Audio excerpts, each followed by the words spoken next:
ខាត់ការលុតដំរបស់កងទ័ពអត់មានភាពខាងងាយស្រួលទេកងទ័ពខុសពីនិស្សិតខុសពីសិស្សនិស្សិតគាត់តែកាន់បិទកាន់សភៅធម្មតាប៉ុន្តែពាក្យថាកងទ័ពវាត្រូវពិសេសជាងពលរដ្ឋជាងប្រជាជនធម្មតាហើយមួយដែលពូបានមើលតាមដូចជា YouTube ឬក៏នៅលើ Facebook បើមិននៅឥណ្ឌូនេស៊ីនៅម៉ាឡេស៊ី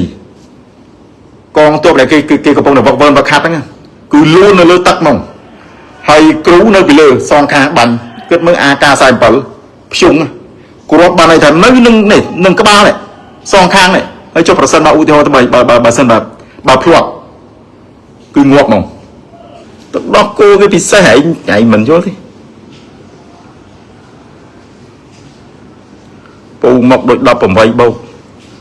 អូខេឥឡូវពូនិយាយរឿងវីដេអូបែកធ្លាយតិចក៏ប៉ុន្តែបានឃើញវីដេអូមួយដែលប្រហែលជាបងប្អូនក្មួយបានឃើញណាពាក់ព័ន្ធនឹងវិន័យកងទ័ពហើយនៅក្នុងវីដេអូនោះយើងចាប់អារម្មណ៍ជាងគេគឺបងប្រុសទៅពេជ្ជការដែលនៅក្នុងវិន័យកងទ័ពការពិតមែនតែនទៅប្រសិនបើអ្នកចូលធ្វើកងទ័ពអ្នកដែលចូលសាលាគឺយល់ហើយគឺដឹងពីវិន័យកងទ័ពថាយ៉ាងម៉េចហើយចង់ខ្លាយខ្លួនជាកងទ័ពមិនបាច់ថាចាំទៅកងទ័ពពិសេសកងទ័ពកំងដូមុខហមទេត្រឹមតែកងទ័ពត្រឹមតែប៉ូលីសត្រឹមតែអាវុធហត្ថត្រឹមតែតាហ៊ានធម្មតានេះក៏ឆ្លងកាត់ការប្រខាត់បានន័យថាកម្រិតខ្ពស់ដែរយើងត្រូវប្រសំតាំងពីខ្លួនប្រាណតាំងពីគេហៅថាការឈឺចាប់ទ្រាំជាមួយនឹងអាកាសធាតុការរស់នៅការអត់អាហារតែដល់ពេលបងប្អូនមហាជនឃើញវីដេអូហ្នឹងអាចនិយាយបានថាគាត់មិនពេញចិត្តចំពោះពាក្យសម្ដីបងទឹកវិជ្ជាការប៉ុន្តែរូបភាពបានន័យថាវីដេអូនេះមិនមែនថ្មីហ្នឹងទេរូបភាពវីដេអូហ្នឹងគឺតាំងពីជាង10ឆ្នាំមុនមកហើយជិត10ឆ្នាំហើយពួកនៅក្នុងកំឡុងពេលវឹកវើនៅក្នុងកំឡុងពេលដែលសាលាបើកវគ្គបានន័យថាបំពន់ដល់សិក្ខាកាមអាហ្នឹងដូចខ្ញុំនិយាយចឹងតែសួរថាចុះពូចក់មិនបានដឹងមិនពូចក់ច្បាស់ណាស់ការវឹកហាត់ការលុតដំរបស់កងទ័ពអត់មានភាពខាងងាយស្រួលទេកងទ័ពខុសពីនិស្សិតខុសពីសិស្សនិស្សិតគាត់តែកាន់បិទកាន់សភៅធម្មតាប៉ុន្តែពាក្យថាកងទ័ពវាត្រូវពិសេសជាងពលរដ្ឋជាងប្រជាជនធម្មតាហើយឧទាហរណ៍ថាប្រសិនបើមានសង្គ្រាមវាត្រូវអត់ធ្មត់តាំងពីការរស់នៅតាំងពីបានន័យថាប្រសំជាមួយនឹងអាកាសធាតុ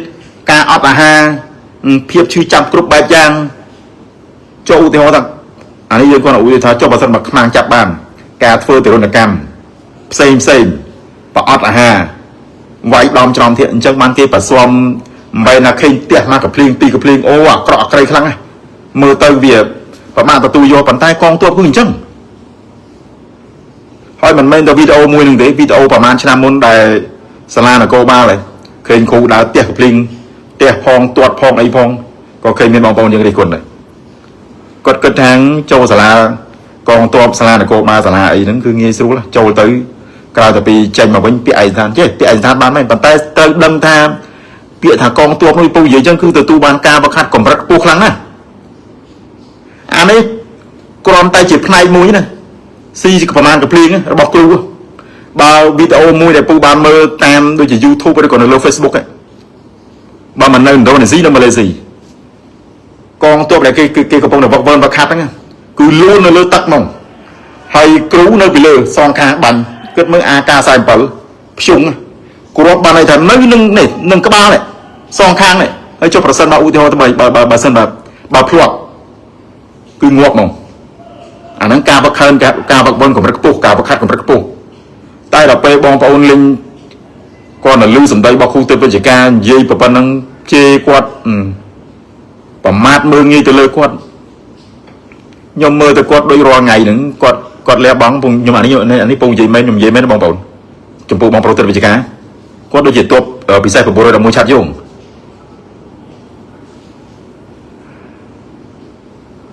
គាត់ជាគ្រូអញ្ចឹងគាត់ចង់ឲ្យសិស្សរបស់គាត់គឺមានគុណភាពមានភាពក្លាហានមានភាពរឹងមាំបានន័យថាអត់ធ្មត់អត់ធន់នៅក្នុងគ្រប់ស្ថានភាពគ្រប់ក្នុងស្ថានភាពនៅក្នុងកំឡុងពេលមានសង្គ្រាមឬក៏នៅក្នុងពេលមានបញ្ហាណាមួយសម្រាប់ការការពារប្រទេសជាតិតទៅជាមួយនឹងខ្មាំងសត្រូវអញ្ចឹងយើងយកអារូបភាពអាសម្ដីប៉ុណ្ណឹងទៅជេរគាត់ទៅប្រមាថការទៀនដល់ក្រុមគ្រួសារគាត់ដល់ជីវិតគាត់អីអញ្ចឹងវាពិបាកណាអញ្ចឹងដូចពងនិយាយអញ្ចឹងវាមិនមែនពាក្យថាកងទ័ពចូលទៅពាក្យថាខែអាយចេញមកវិញបើកប្រាក់ខែ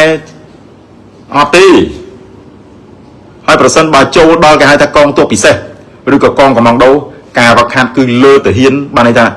លើអាវុធហត្ថលើនគរបាលធម្មតាទៅទៀតអានោះប្រសិនបើអាចថាយើងចង់ចូលទៅក្នុង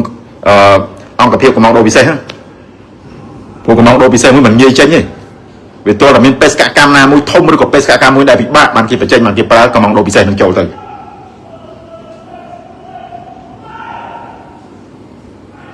ដោយពូលើកឧទាហរណ៍មួយ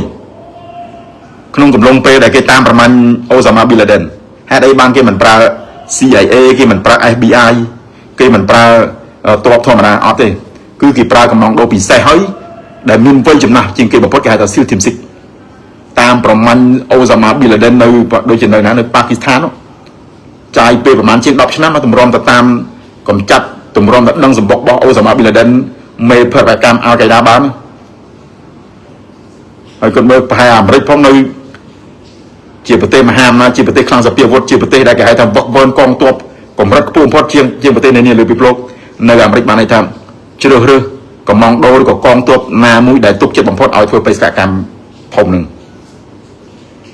ហើយចុះទម្រាំដោយកងទ័ពខ្មែរយើងអញ្ចឹងបានថាទៅជេរបងទឹកវិជ្ជការជេរហើយជេរទៀតជេរហើយជេរទៀតអត់យល់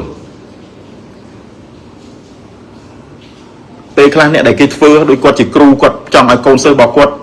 អត់ធ្មត់រឹងមាំបតែយើងទៅជាគិតទៅរឿងផ្សេងទៅអត់អីទេបើសិនបើបងប្អូនឬក៏បងអីដែលចូលបានធ្លាប់វឹកវើនៅក្នុងអង្គភាពពិសេសកងកំងដូរអាចខមមិននៅក្នុងនោះបាន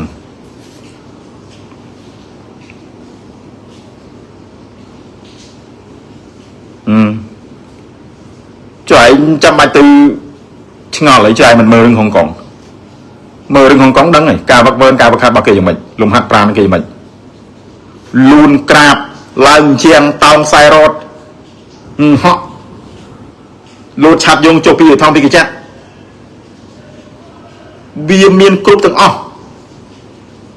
ដើម្បីអីដើម្បីឲ្យយើងវាស៊ាំនៅក្នុងសមរភូមិតោះនេះ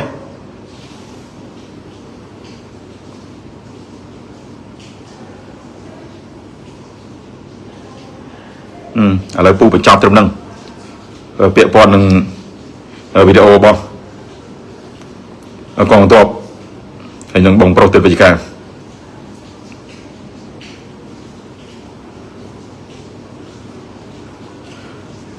ឿងដូរអាវ3យកអាវមួយរបស់ហានុមាននេះក៏ពិតហានុមានគេរៀបចំថ្ងៃហ្នឹងនិងថ្ងៃស្អែកនេះ2ថ្ងៃជួបគ្នាប៉ុន្តែដល់ពេលព្រឹកមិញមិនដល់3ម៉ោងផងវាបានន័យថាវាលើពីផែនការដែលយើងក្រុងទុកអស់លេងហ្មងអាវឥឡូវអស់លេងហើយក្មួយបងពូបងគាត់យកអាវទៅដូរអាវ3យកអាវមួយពីហានុមាននៅអ៊ីអន2នៅឡោយរបស់ហានុមានអស់លេងឆេញហ្មងអញ្ចឹងសម្រាប់អ្នកដែលមានអាវចាំដូរវគ្គក្រោយទៀតបើអាចនឹងខ្ញុំហើយយើងមានកម្មវិធីម្ដងទៀតហើយលើកនេះហានុមានធ្វើដល់តែ10000អាវសម្រាប់ការដូរអាវ3យកអាវមួយពីហានុមានដោយពូនិយាយអញ្ចឹងថាអាវដែលយកមកដូរហ្នឹងគឺយើងទុកយើងប្រមូលយើងមានក្រុមការងារយើងសម្អាតយើងប្រមូលយើងបត់ឲ្យស្អាតដើម្បីយកទៅជួយយកទៅឲ្យក្មួយអ៊ំពូមិញតាមជនបទតាមស្រុកខេត្តដាច់ស្រយាលឲ្យគាត់ពួកគាត់ស្លៀកពាក់មិនតែយើងដូរយកមកយើងយកមកបោះចោលយកមកជូតធានាអត់ទេណាអញ្ចឹងអាវដែលយកមកដូរហ្នឹងក៏ឲ្យវាសមរម្យផង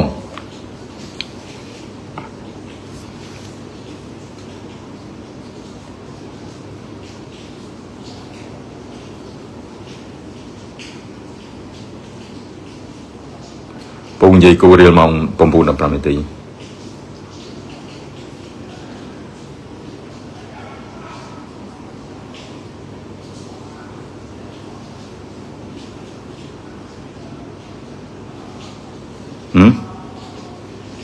នៅតិចទៀត